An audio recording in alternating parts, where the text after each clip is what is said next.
आज सुरू असलेल्या महानगरपालिकेच्या निवडणुकीमध्ये मार्कर पेनची शाई ही पुसले जात आहे. अशा प्रकारे मोठ्या प्रमाणात एक संभ्रम पसरवला जात आहे.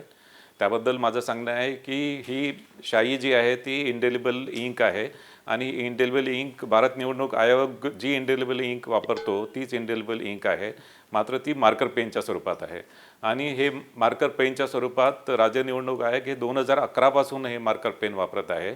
आणि यामध्ये ही शाई आहे, ही शाई ॲक्च्युली पुसली जात नाही. आणि विशेष करून ही शाई एकदा लावल्यानंतर त्याच्यामध्ये एक साधारणतः 12 ते 15 सेकंडमध्ये ती ड्राय होते आणि तितक्या कालावधीमध्ये मतदार हा मतदान केंद्रामध्येच असतो. आणि या शाईविषयी कुठल्याही प्रकारची शंका उत्पन्न करणे किंवा कुठल्या प्रकारचे व्हिडिओ हे बाहेर प्रसारित केले जात आहे आणि एक मतदारांमध्ये संभ्रम पसरवला जात आहे.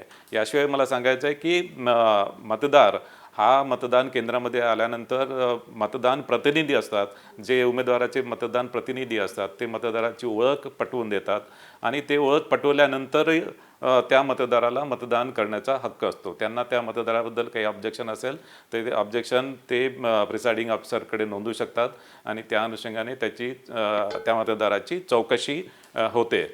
एखादा मतदार मतदान केल्यानंतर पुन्हा मतदान केंद्रामध्ये आला तर त्या संदर्भात आणि यामध्ये मतदान प्रतिनिधी आणि प्रिसाइडिंग ऑफिसर हे त्या संदर्भात तपासतील आणि त्यांना जर आढळून आला की तोच मतदार पुन्हा मतदान करायला आला तर त्या मतदारावर कारवाई केली जाईल.